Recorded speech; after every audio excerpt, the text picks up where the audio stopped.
All right, welcome into the roundtable. I'm Brad Wakai. That's Tyson Gentry. Today, we are back with our college football conference previews. We are doing the Big 12 conference today. If you haven't seen or listened to our ACC conference preview, our Pac 12 conference preview, those are out right now on our YouTube page, our Spotify, and our Apple Podcast page. So go check those out. We have obviously a conference breakdown, different teams, as well as our best bets, win total wise, and conference winners. So make sure to check those out today. But we're breaking down the Big 12 today. I think it's a very interesting conference and very wide open, Tyson. We were talking about this beforehand. Kind of give a broad overview for the listeners out there and where you think this conference is going to be. But it's a bunch of it's a giant question mark hanging over the entire thing. Oklahoma loses 900 players in the portal. Every coach to ever coach at Oklahoma, I think, is with Lincoln Riley now at USC. But that's a huge question mark.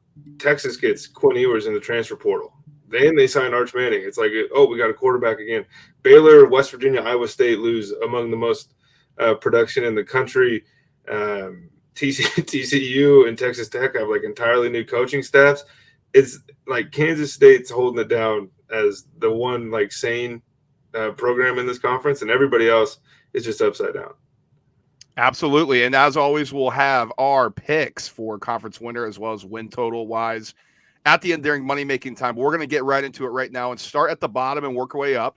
And there's a very, very clear cellar dweller here, and it's been that way for a long time, and we both expect it to continue this year, and that is Kansas. So last year, Kansas went 2-10, 1-8 in conference with their lone win over Texas, which was a crazy upset, electric game. Bringing back Lance Leopold for his second season, after the Les Miles whole thing that went down, he's kind of taking this thing on and starting to build the program here. Conference future plus 25,000. We kind of expected that, as well as a win total set at 2.5.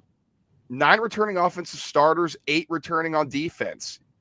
They're saying this may be the best team that Kansas has had in a while. Tyson, what's your outlook on this Jayhawks football program right now? Since at least 2012, or 2008, because in 2007 they started out like 9-0 or whatever, and I don't believe that to be the case for this Kansas team. I mean, I think the discussion for Kansas, for me, obviously returning all that production is pretty key, but Jason Daniels might be the best Kansas football player I've ever seen. Quarterback right now. I mean, Jalen Daniels is sick. He's electric.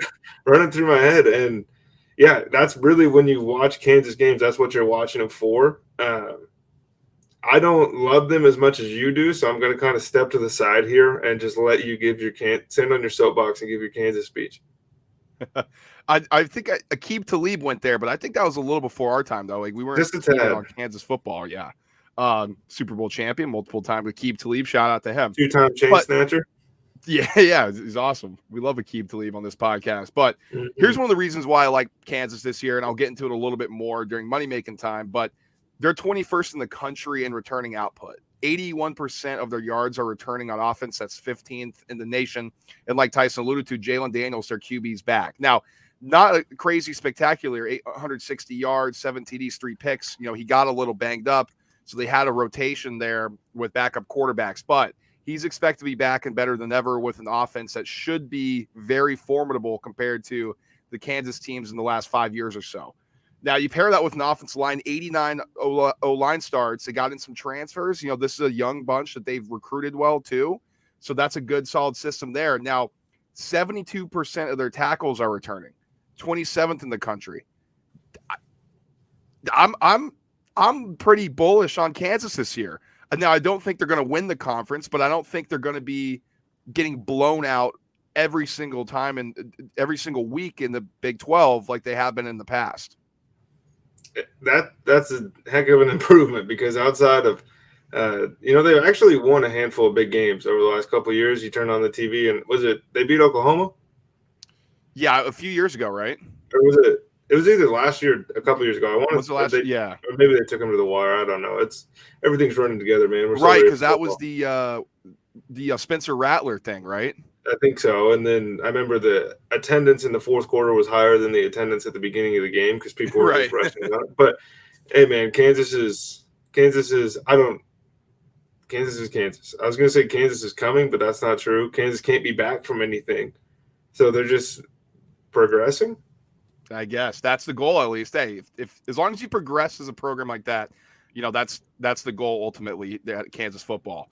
But here's our next tier. This is our question mark tier. I mean, a lot of these teams that we're looking into here, it's just a lot of question marks. And you alluded to it in the open that there's new faces everywhere, whether it's new coaches, new players, a lot of output from the previous year is gone. So let's start here with Iowa State. I think it's a very interesting year. Now, Matt Campbell's their head coach. He's been there for 7 seasons. Pretty respectable, 42-34.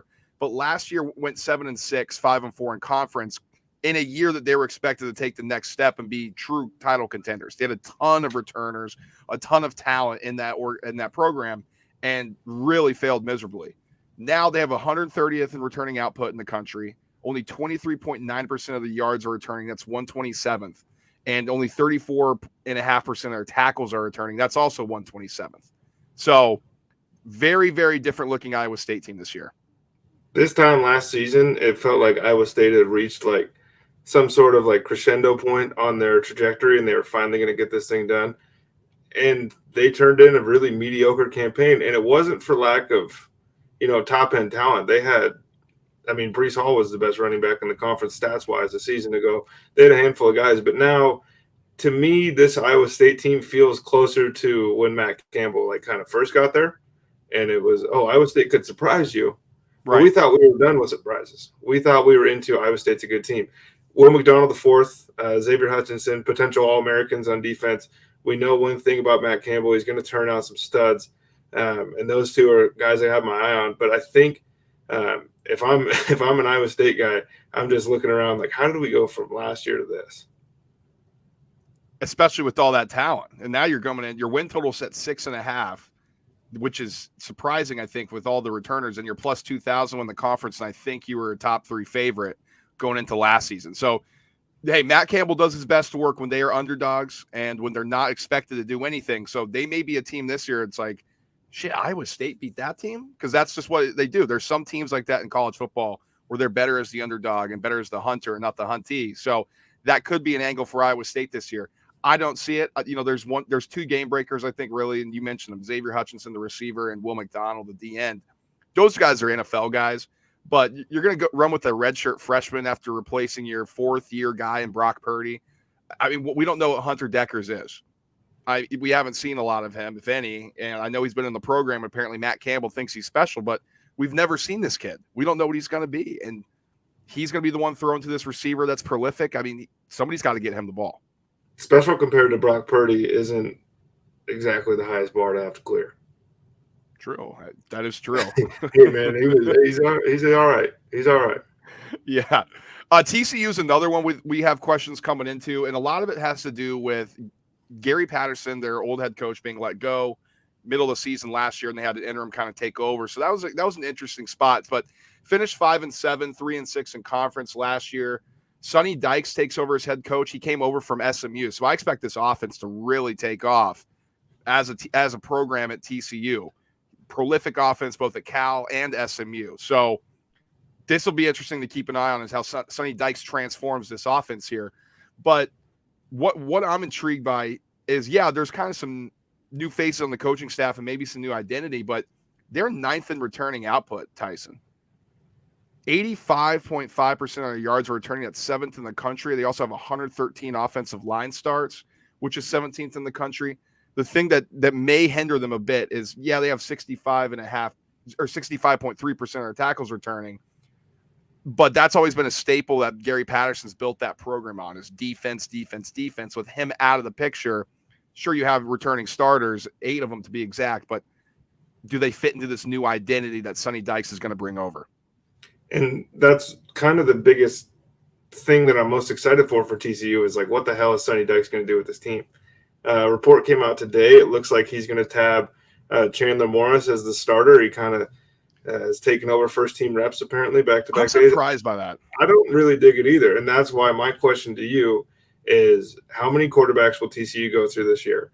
And is Sonny Dykes crazy enough to throw out a 2 QB set multiple times throughout the season?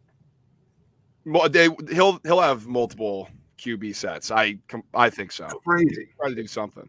But, dude, Max Dugan's not bad. I mean, 2,000 yards last year. He got hurt, but 16 TDs, 6 interceptions. He's had a good ratio since he's played in college football. So I'm surprised he was going with the redshirt freshman Chandler Morris. That's part of the reason I'm excited, because if you watched SMU, one thing was for sure: you were never going to tune into a boring game. Sonny Dykes brings the heat. Electric offense. He brings the heat. And, if you're sitting down at TCU and you got real bored of all of the things that Gary Patterson gave you when he lifted you from the ashes and brought you to national relevance and started turning out pros, and you turned your back on him after a couple down years, get ready, because it's a fucking roller coaster. It's crazy. It's a great thing to bet on an over, too. Quentin Johnson, wide receiver, second-team preseason All-American, on the watch from Phil Steele. That guy's a stud. He'll play on Sundays. I mean, he might fit. I mean, he might be somebody keep an eye on for sure in the Sonny Dykes offense. Could just explode and have a huge year. I think there's a couple guys that might have huge years in this offense. That's the fun part. We're in the Big 12, Brad. True.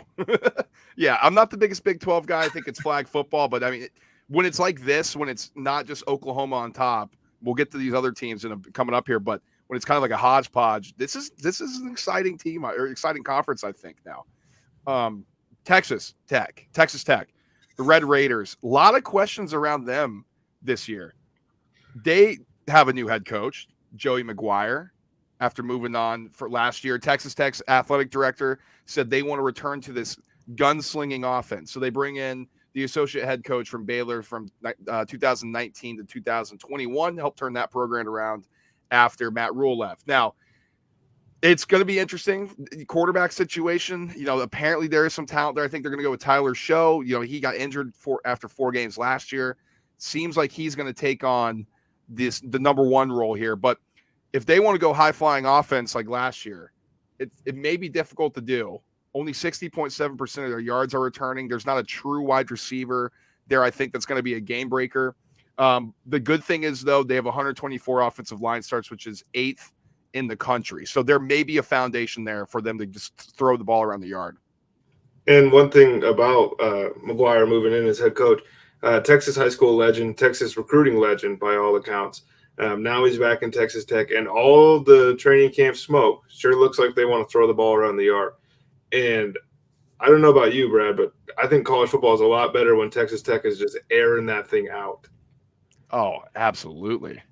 And that's really what it boils down to with this team is, like, can they do what they want?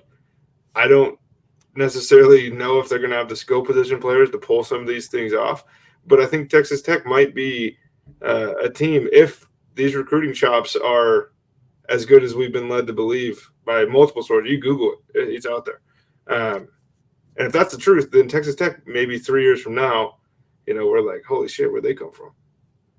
They went 7-8 last year, 3-6 in conference. They're now plus 5,000 to win the conference this year, and their win total set at 5.5, which is interesting to me. But as a different angle, this may be a team you just have to bet the over on every single game. Like, they're going to try to throw the ball around the yard a lot, and only about 53% of their tackles are returning from last year. So this may be something to keep an eye on a week-to-week basis. And it wasn't an all-time Texas Tech defense either that they lost 50% of the tackles from. Like, right. They might be hurt. Yeah.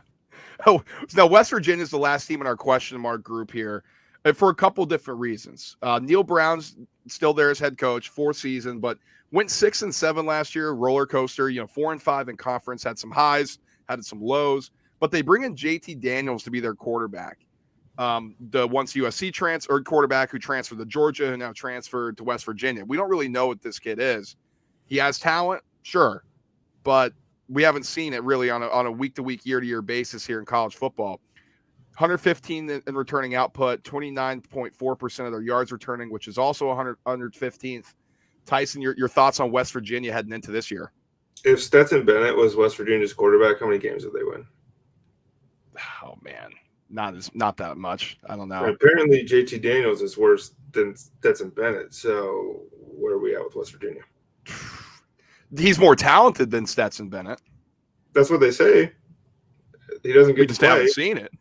He just doesn't get it. He's an all-time practice player, and he's got that viral clip right now with the "Let's Ride," that Russell Wilson meme going around. He took that over to West Virginia, but like that's what it is for this West Virginia team. There are The question marks are like, can JT Daniels save people their jobs?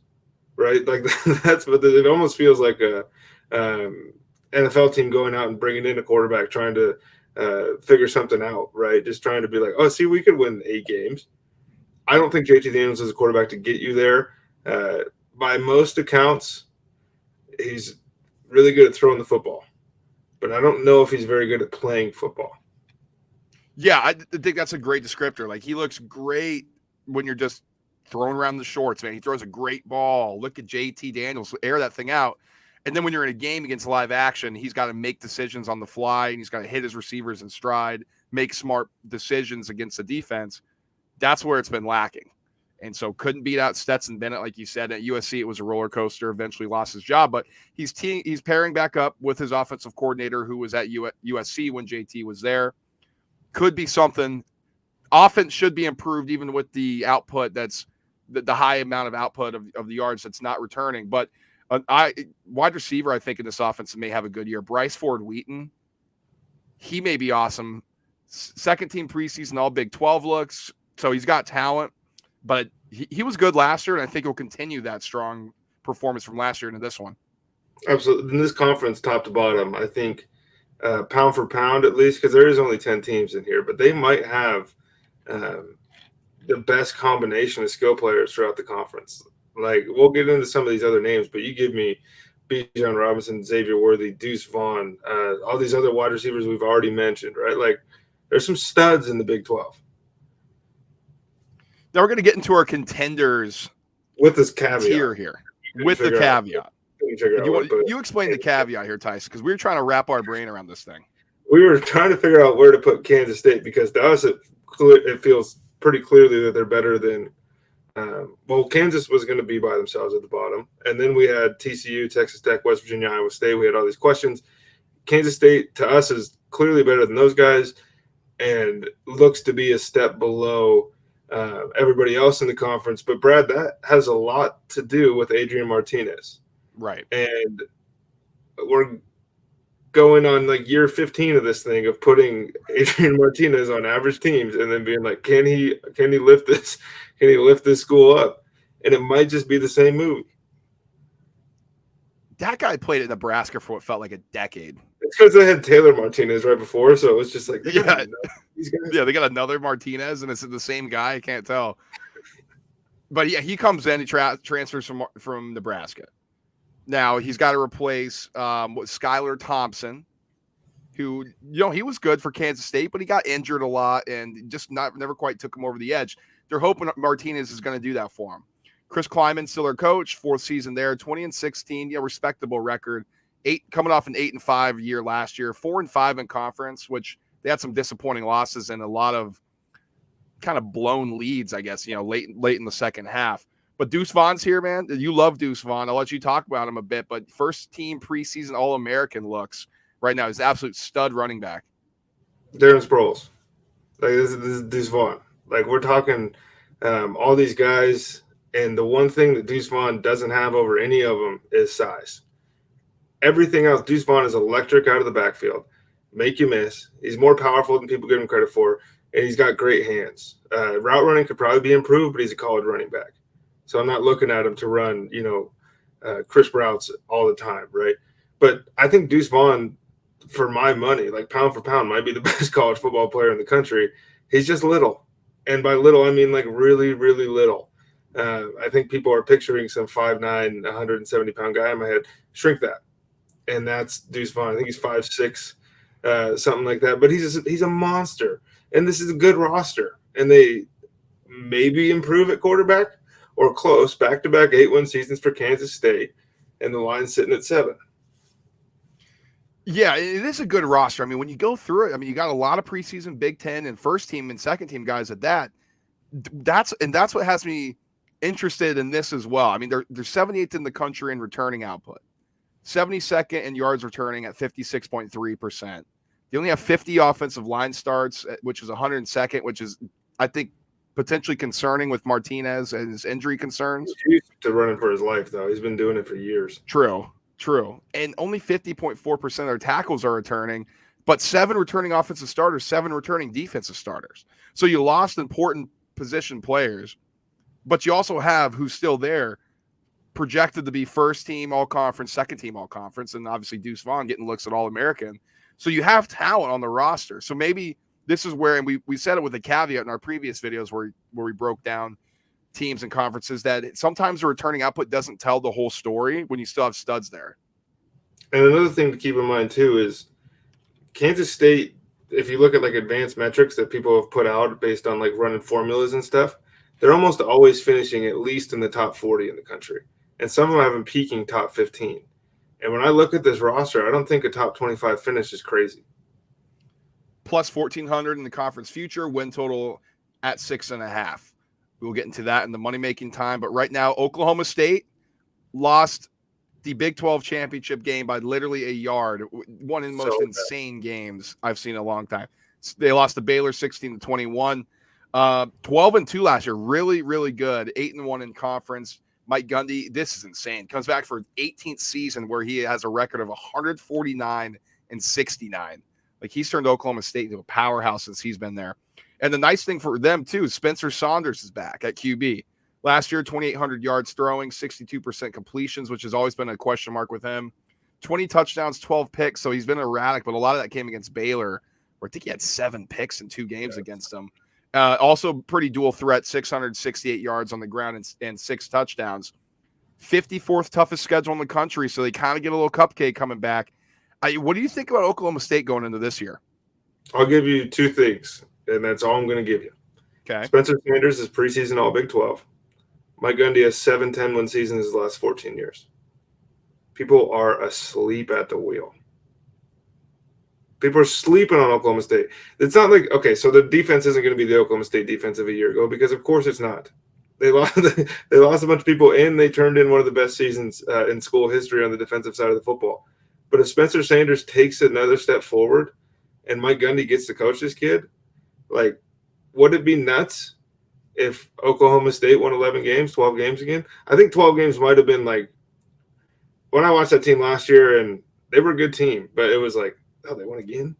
It wasn't like, I think Oklahoma State's going to smash. It was like 12 is impressive. But yeah, very good. And not to sound disrespectful in any way, but that's like really, really good for Oklahoma State and the caliber of recruit that they've been getting over Mike Gundy's tenure, not because he's been a poor recruiter, but because they're dealing with Texas and Oklahoma and all the SEC schools. Would a repeat season, maybe 1 or 2 less wins, if they won 10 games, would you be that shocked? No, 10 games I think would be about expected for me. I mean, 10-4 I think would be a good season for them. And with their win total 8.5, that's something to look at. I mean, plus 600 to win the conference. They lost by a yard last year, or else they would have been champs. The question mark to me, clearly, you laid it out, is the defense. And it carried them last year. Now, the nice thing, I think, when you look at Oklahoma State, you're just like, that's a plus. Their offense wasn't carrying them last year, and they returned 65.3% of their yards and their quarterback. Mike Gundy's a great offensive coach. This may be old school Oklahoma State where the offense is carrying them and the defense is kind of along for the ride, but there's a little bit of that culture left. It's like, hey, we can make big plays when we need to. So that's an interesting thought with Oklahoma State, is how much did their defensive success carry them last year?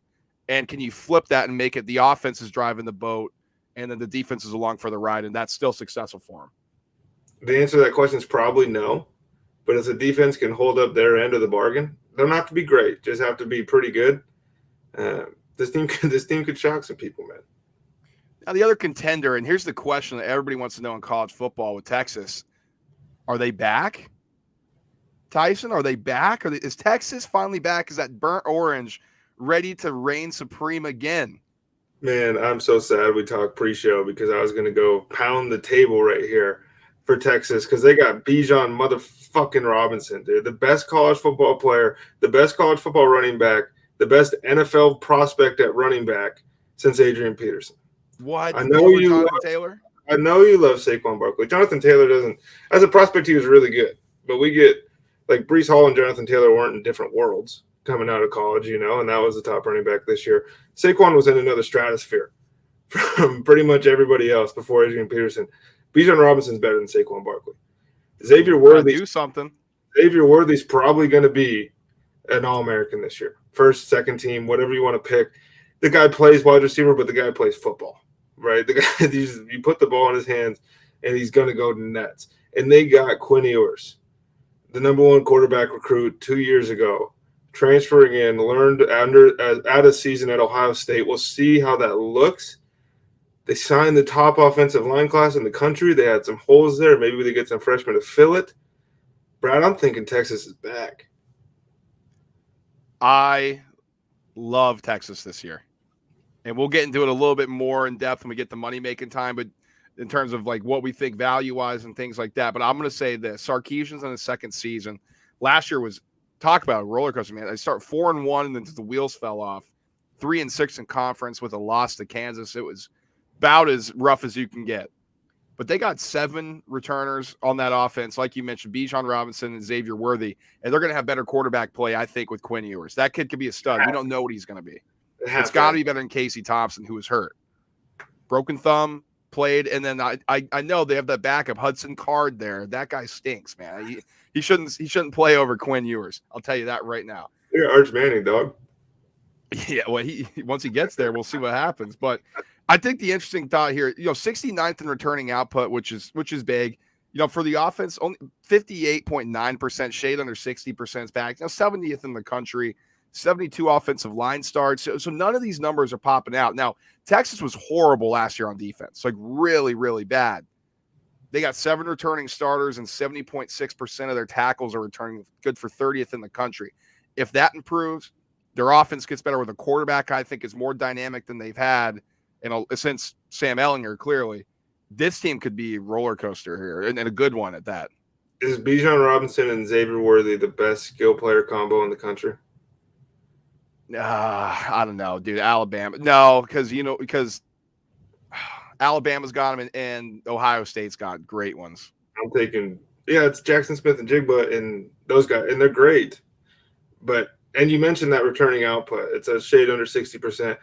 But these guys are going to get better. Like if Xavier Worthy puts up 1,000 yards and 7 touchdowns or whatever he did again, it's a disappointment. If Bijan Robinson doesn't finally put it together here and play a whole season, it's a disappointment because that's really been his availability has kind of been his biggest weakness so far in the college game. That and the fact that it's 11-man boxes sometimes when he's running the football. But this defense is bad. Like it will be improved and it will be more athletic. And it just has to be good enough because, Brad, if you paid attention through every other team we ran through, this feels like the old Big 12. Yeah, it does. It does, and especially if they're good on defense. A little nasty. They hit you. They want to run the football, and they want to kind of blow through you. And that's Sarkisian, man. He learned it from Saban at Alabama when he was there, and obviously spent time in the NFL too. So we'll get into a little bit more Texas stuff when we get to money making time. Baylor, we got to talk about them, man. I mean, the Big 12 champs last year. They were awesome. 12-2, 7-2 in conference, but they're a 21-16 electric winner of Oklahoma State. Dave Aranda back for his 3rd season, done a fantastic job since taking over for Matt Rule. Blake Shapen, I think, is going to be the QB, and he was the MVP of their Big 12 title game. Little question mark there.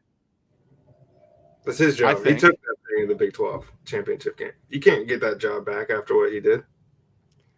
It's interesting. I'm going to be curious about how Baylor looks this year. I mean, their win total's at 7.5, coming off a 12-2 season. I think a lot of it has to do with their returning output. Only 18% of their yards are returning on offense. That's 128th in the country. Now, their offensive line is good. 119 starts. That's 13th in the country. Good. But that defense that's carried them, man, that's 56% of tackles returning, 77th, there's some questions at Baylor this year. Huge questions. But I think them having the best offensive line in the country or one of the 3 to 5 best offensive lines in the country helps out quite a bit. And I think in the Big 12, they have the best offensive line, defensive line combo in the conference. I think they were turning 3 starters on the defensive line from a unit that was just so good a year ago. Dave Aranda, to me, is still maybe the most slept-on head coach in college football. Like this dude, how long did it take him since he took over? All his guys brand new. Like as soon as he got to the end of Matt Rule's guys, we started seeing some huge jumps here. Now we're looking at a team that is coming off of the mountaintop, and it feels like that number's low, but Brad, the offense has to replace pretty much everything outside of offensive line, and the defense has to replace pretty much everything outside of defensive line. So Baylor is in the contender category because they won the conference and because we love Dave Aranda and we think he's a very good head coach, but they realistically could have fit into that question mark group. Right.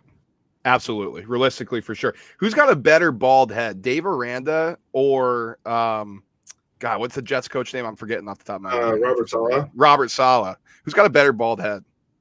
Dave Aranda. They're both great, though.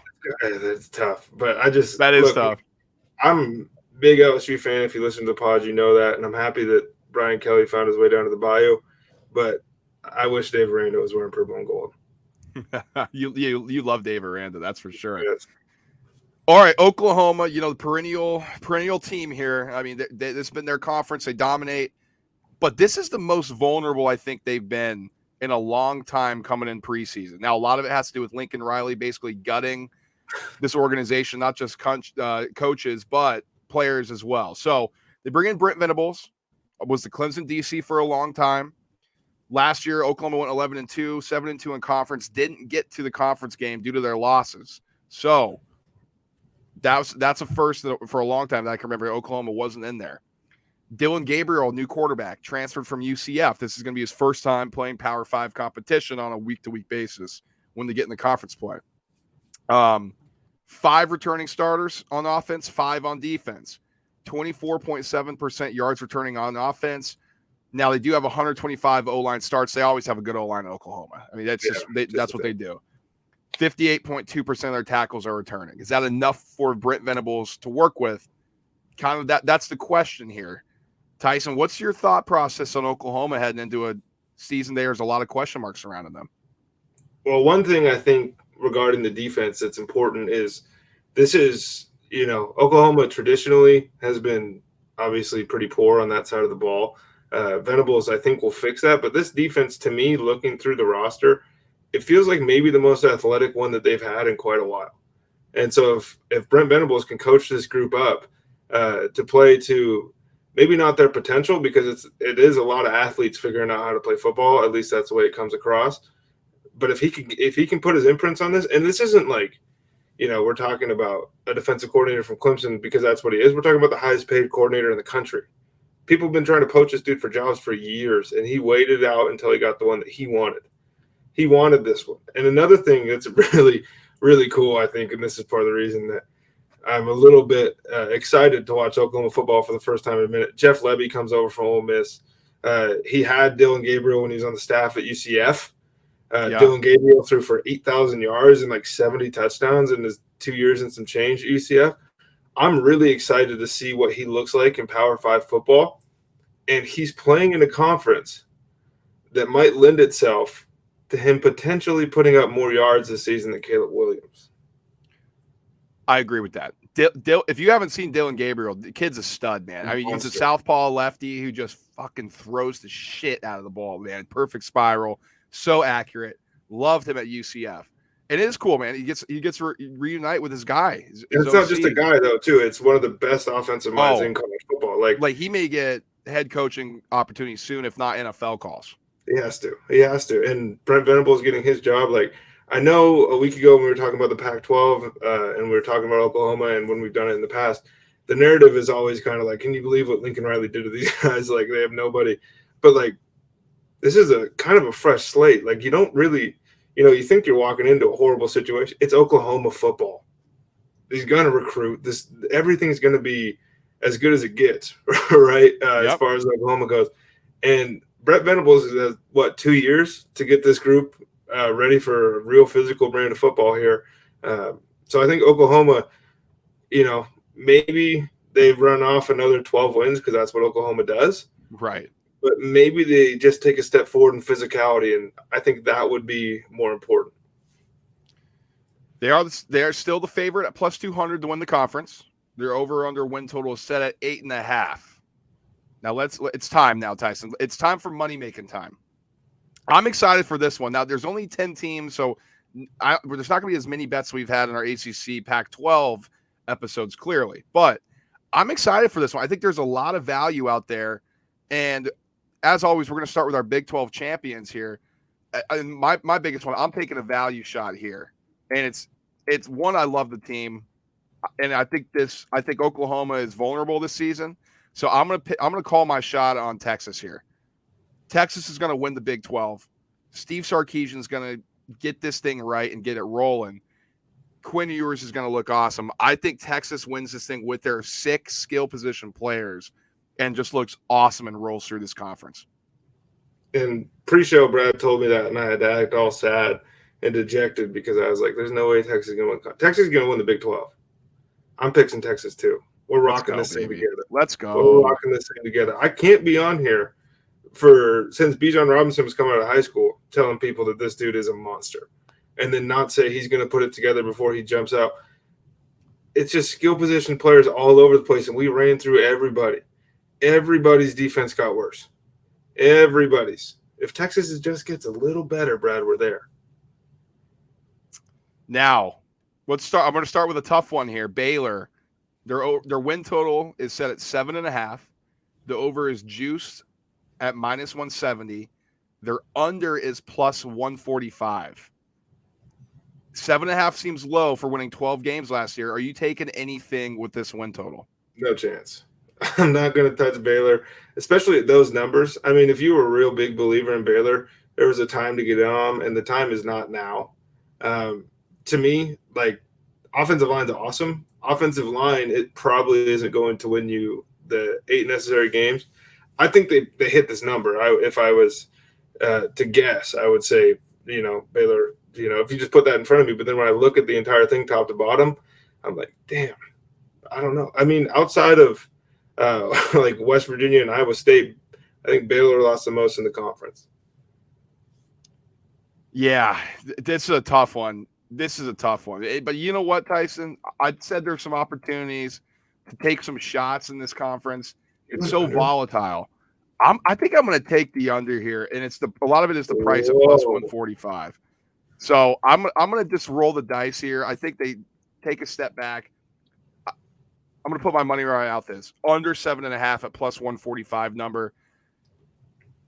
I think that's the play, man. I know 5 games is a lot, but when you have so little yards returning on offense and a question mark in quarterback, and I think the other teams are going to get better, I'm going to take a shot on the under here. All right, I'm going to run you through this real fast. I just pulled up their schedule. Albany week 1. That's a dub. Yep. BYU week 2. Where you at? L. Texas State week. We'll talk about them too. BYU. Texas State week 3. That's a win. Iowa State. Potentially a loss. You don't know what Matt Campbell's going to do, but I'll put it for this exercise. Okay. Oklahoma State. Loss. West Virginia. Win. Kansas. Win. Texas Tech. Win. Oklahoma. Loss. Kansas State. Loss. TCU. Loss. All right, so that's the under. You weren't lying. But if there's a game in there, that's a wiggle room. So I counted 6 on that. So Brad's got the number at 6. Brad's going way under the 7.5. Brad's going to go alt win total and hit the 6.5. All right. Speaking of Matt Campbell and Iowa State, here now, this is an interesting one for me. 6.5 is their total. Overs juiced -125. Under is +100. You doing anything here, Tyson? If you're going to take a shot on the Baylor under, I'm taking a shot on the Iowa State under. I just have to. I mean, like, they lost everybody, right? They have 2 bona fide studs on the team, but they normally do. And they're coming off of a bad season. Like, we were talking about Matt Campbell. It's like, this dude's going to get a job wherever he wants. Now Matt Campbell's like, damn, I got to win 8 games to keep my job. Like, it's crazy. It moves fast. But I just don't think this Iowa State team's very good. And that's kind of what it boils down to. I think they're probably going to get some free wins in conference, pick up, a handful of these things. But overall, I think they're going to lose a couple that they should win, and they'll probably beat somebody they shouldn't, and everything's going to balance out. Now, I'm not doing anything with Iowa State. I got my risk. I'll have some other ones. Let's get into Kansas now. And I alluded to it a little bit. I'm fucking hammering over 2.5 here. It's juiced minus 145, under plus 125. Let's go Jayhawks, baby. Remember what I did in the Pac-12? Yeah. Took shitty teams in there, Arizona and Stanford. Stanford with a little plus money. I'm going to ride Kansas, man. 21st in returning output. Now, they do face a kind of tough schedule, 25th in the country. I don't care, man. They're ready to roll, baby. Lance Leopold, lead me to the promised land. Come on, baby. Over 2.5. Tyson, you doing anything? I'm not touching this, but people, I just want you to know that sometimes bad teams take a step forward and sometimes bad teams stay bad. Oh, Jesus. Kansas State, Tyson. I'm hammering it over. You don't even have to get into this thing. Kansas State is a hammer over. Back-to-back 8-win seasons. The roster gets better. They have a first-team All-American starting running back, and you're telling me the line's 6.5?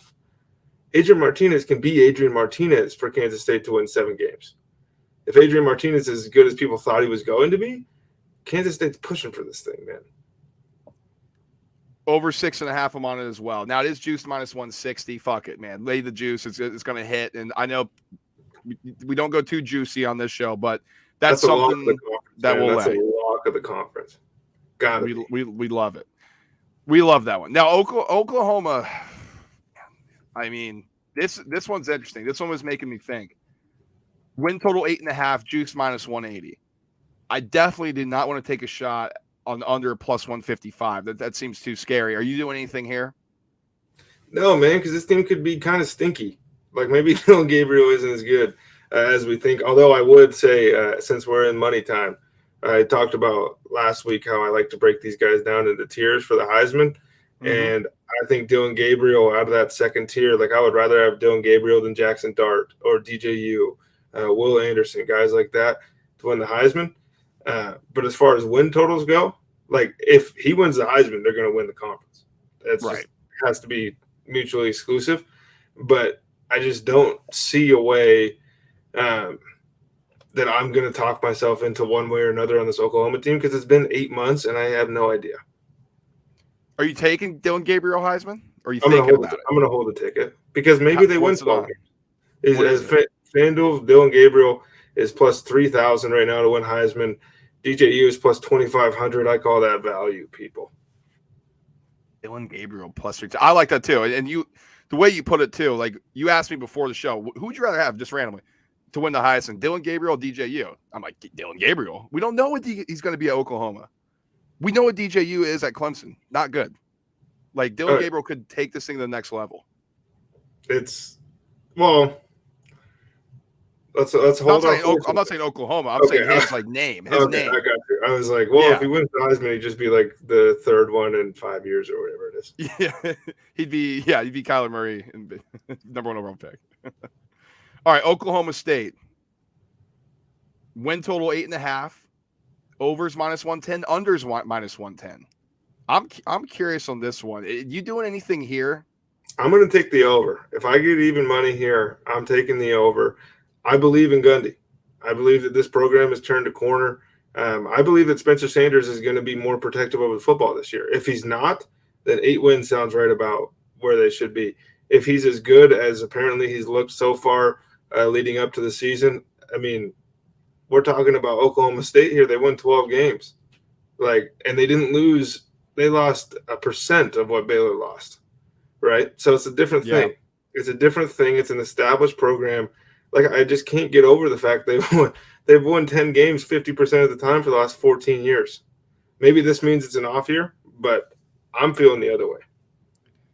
I'm not going to take anything on this one. I just don't know. Do it for the mullet, dog. I'm not that convicted on it, though. I don't have that much conviction on it. I mean, you bet on preseason games tonight. What do you mean? Yeah, I had conviction on that. I won. I lost the under because fucking Tyler Hundley decides he wants to be Joe Montana at times. Drew Brees. I just don't know. There's so much variance, in my opinion, with Oklahoma State. Their defense is going to be bad, and I don't know if Spencer Saunders is good enough to carry them. And I know it's 9 wins, so it'll be a 3-game regression if they don't hit it, or 4-game if they don't. But Jeez. Texas is going to be better. I mean, I guess Baylor's I gonna have be Baylor worse. getting worse. Kansas State's going to get better. West Virginia, Iowa State, Texas Tech, TCU. Man, are you talking me into this thing? No, I can't do it. I Come can't do on, it. brother. I can't do it. Sorry, We already Tyson. You're wrote on your the own with that one. Texas Big 12 title thing together, so we're good. Yeah, you're right. You're right. Now, what about this one? Are we going to be together on TCU? Win total 6.5, No over chance. minus 150, under plus 125. You touching anything? No shot. This is everything's new, man. And Yeah. like, I'm not touching a win total on Sonny Dykes' first season anywhere. He could be coaching Alabama, and they could set it at 6.5. I'd be like, I have no idea. I have no idea. TCU's got some dogs, man. They got some really good players, and hopefully quarterback gets right. But like, I think 6 games, 6.5. That's why Vegas looks like Vegas. This is a damn good line. Here we go. Here's just a lock, baby. Texas 8.5. I don't give a shit, man. I mean, let's go, baby. This is a hammer over. Texas is going to look good this year. They're going to win the Big 12. They're going to smash this over. Tyson, you with me? 100%. 100%. Quinn Ewers plus 5,000 win Heisman. If Texas is this good, there's no way Bijan Robinson, Xavier Worthy, those guys get the Heisman. It's going to be all Quinn Ewers storyline. So if you think like Brad and I do that Texas is back, then get it on the narrative early. Wow. What, plus 5,000 for Quinn Ewers? Yep. Jesus. All right. I mean, it's a narrative award. It always is. Yeah, it is. When we don't have one, they invent one, right? That's what happened with Bryce Young. We're like, oh, I don't really know. This year, if Texas is back and it's Quinn Ewers after, like, the guy that has 2 NIL bags already, like, it's going to be running. Here we go. Texas Tech. New regime. Win totals at 5.5. Yeah, they won 7 last year. Overs minus 105. Unders minus 115. I'm going to play under on this. I think this team's going to be really bad. And I know we don't know too much, but I don't think this team's going to be very good. I don't know much about the quarterback. Joey McGuire, his first year head coach, 16th toughest schedule. They don't have a lot of starts returning or a lot of yards returning, 67th, sure, 60%, but a lot of mid-level there. And when you get the toughest schedule for a quarterback who's or 16th toughest schedule for a quarterback who's unproven and a first-year head coach in a conference I think is improving in the middle, that means teams in the middle have to be pushed down. I think Texas Tech is going to be one of those teams who moves down to the bottom of the pack. You playing anything here? No, but I love that logic. It's just when I don't know enough about anything going on over there, I don't want to touch it. What if they come That's out and fair. throw for 500 yards a game? We're like, oh, it's Texas Tech again. They'll probably still hit the under. Like, this team's going to suck, but they're going to be fun. All right. West Virginia. Last team here. Win total 5.5. Overs juiced minus 130. Unders plus 110. They won 6 games last year. Same head coach, better quarterback, I think. They do play the 21st toughest schedule. You touching anything on this? I can't, man. I want to really bad because Which way do you want to go? I want to go under, but I don't think I can do it. Like you mentioned, the schedule is brutal. I mentioned, JT Daniels might suck, and if he sucks, there's no way. And I'm just going on observational analysis here, but couldn't play at USC, and then he couldn't play at Georgia, and now he's supposed to play in the Big 12. It's like, is this guy, if we get another pandemic, is this dude going FCS or what? He's going to Coastal Carolina. You touched it. You can't be touching West Virginia. I'm not, and I you know what's crazy? I wanted to take the over, but if only if it was like plus 110 or even like minus 110, like standard juice. Minus 130, I can't do it. Now that is saying there's more than 50% chance it's going to hit, but I don't know, man. I think like you said, we don't know what JT Daniels is going to be. They face a tough schedule. They are 115th in returning output. Both sides of the ball, they lose a ton. That seems like a recipe for disaster to me. 100%. All right. Well, that's our Big 12 conference preview. We got, 2 more to go. Big 10 SEC coming up. I think next week. What do you want to do next week? Big 10 or SEC? I think we save the big boys for last. Yeah, I think so. All right. So Big 10's next week. If you haven't checked out the SEC show is going to be 4.5 hours, dude. Dude, it's gonna be awesome. I don't care. I'm gonna have 3 water bottles because I'm gonna be speaking so much. It's gonna be fucking sick, dude. I can't wait. I'm so excited for football. And if you guys are too, check out our other conference previews. Like I mentioned, ACC's up, Pac-12's up. Go check those out. Also, if you're an NFL fan, we've been doing divisional breakdowns there. AFC West is coming next week. We have NFC West, NFC South, AFC South coming out next week. So go check it out. It's on our YouTube, all on our Spotify, all on our Apple podcast. So definitely make sure to check those out as we get closer and closer to football season. We'll have more and more content coming out for you guys. Yeah, we're getting close, man. We're going to get the Peep Show back together for everybody out there. We'll be giving our NFL gambling picks. Doing a little bit different format this year, so if we get them to you a bit earlier so you can make some money with us. Absolutely. Appreciate you guys watching as always. Make sure to like and subscribe. Share it with your friends. Follow us on Instagram at _the roundtable pod _ TikTok is the same at _ the roundtable pod _ and tweet us on Twitter at TRT _ pod. Tyson, we're getting closer, baby. I just can't wait. I'm starting to feel it. We're like 28 sleeps, something like that, and we're back. 28 sleeps. Oh man, this is gonna be a great year. All right, join us next week. We got more content coming out. Until next time, peace.